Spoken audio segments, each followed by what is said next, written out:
I went on the WetnWild website, and I don't remember why, but a pop-up came out that to sign up for their spring collection. I forgot what they're calling it. I don't even think they really gave it a name, but they showed a skull.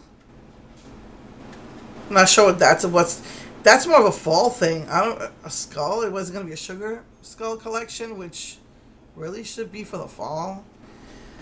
But anyway,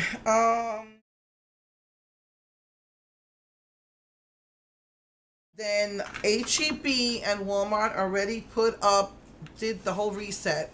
And yes, they're the only ones who have the exclusive cat suits for Wet n Wild, the exclusive new colors. They're the only ones who have those new colors.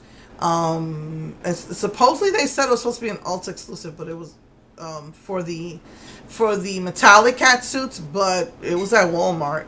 And HEB reset their wall, and they had the Envy, and I compared them, and they are two different colors. This is a very warm toned, and this is a very cool toned green.